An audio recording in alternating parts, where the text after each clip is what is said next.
最近我迷上了发酵，前几天发酵了一瓶辣酱，偶然间我又做成了甜辣酱。蘸鸡块蘸薯条，我敢说味道吊打超市所有品牌的甜辣酱，没有添加剂防腐剂，香辣酸甜，味道非常的丰富。首先准备食材，我用了小米辣、红尖椒、西红柿、姜、蒜，还有花椒、八角、香叶、盐和糖。把用到的所有器具消毒，我通常用的方法就是用开水烫一下，然后再喷一些高度白酒。大多数的有害菌在70度的时候就已经被灭掉了。然后把小米辣、红尖椒、西红柿、姜、蒜切碎后放进料理机打碎。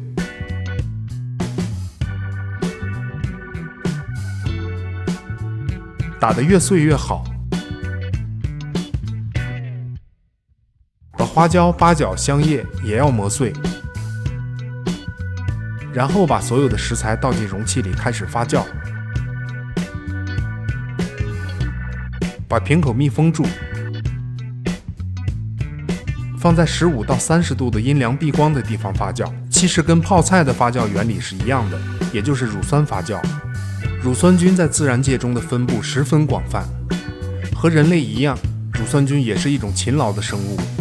它们想方设法地占领了全世界，在水果、蔬菜、乳制品、肉类、动物肠道中都有它的身影。也就是说，你从出生的第一刻起就与它们建立起了复杂的关系。乳酸菌还是食品发酵中重要的微生物，它最擅长把糖转化成乳酸。当你在吃酸菜、泡菜、面包、酸奶、啤酒、奶酪和酱类等发酵食品的时候，千万不要忘记乳酸菌的功劳，是它让发酵食品拥有了更加微妙和富有层次的味道。当你的辣酱发酵到24小时的时候，固形物会漂浮在液体的上面，可能你觉得它里面什么也没有发生。如果我用延时拍摄，你会看到这样的画面。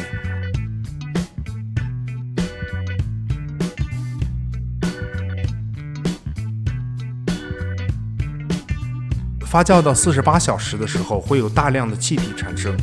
如果你的发酵容器密闭性非常好，这时候需要排气，不然瓶子有可能会爆炸。这时候顺便尝一下味道。乳酸发酵的时候，每天的味道都会发生变化。这时候调料的味道还有些重，辣椒和西红柿的香气还没有完全的释放出来。盖好盖子，再继续发酵1天。72小时以后再次打开盖子，扑面而来的就是很浓郁的味道。这时候的味道酸度适中，酸味中还有一丝的甜和辣，已经是我想要的那个味道了。再发酵的话，酸味会更重。如果你喜欢酸味更重一些，可以再发酵几天。假如你比较注重活性菌的话，那现在就可以把它过滤一下，放在冰箱里冷藏保存。降低温度后，乳酸菌的活性也会大大的降低，也就是不会再继续发酵，或者发酵的速度很慢。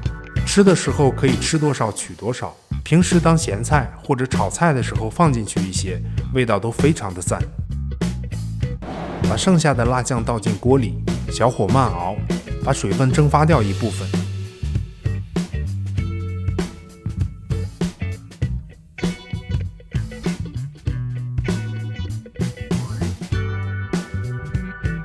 根据个人口味加糖，再调一个水淀粉，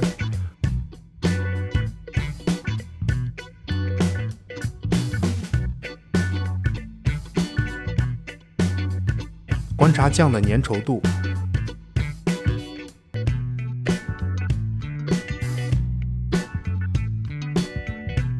淀粉加多了会凝固成一块儿，到这样的程度就可以了。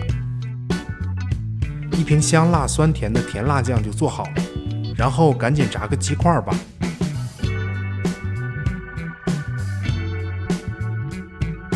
经过乳酸发酵后的辣酱释放出了非常独特的味道，让你的辣酱拥有更加复杂、细腻和美妙的味道。营养价值方面，在经过了乳酸菌的发酵和分解后，也比直接熬制出的要高出很多。乳酸菌作为存在于人体肠道中重要的益生菌，在调节人体胃肠正常菌群，保持微生态界的平衡，提高食物的消化率和抑制肠道内腐败细菌的生长和繁殖等方面具有重要的作用。近年来有大量的研究成果显示，乳酸菌在肠道炎症和抗肿瘤方面具有一定的功效。肠道炎症的频发促使人们寻找更加有效的治疗方式。乳酸菌对肠道炎症的调控机制还是存在着很多的可能性。经常吃乳酸发酵的食物对身体是非常有好处的。小伙伴们赶紧抄作业吧。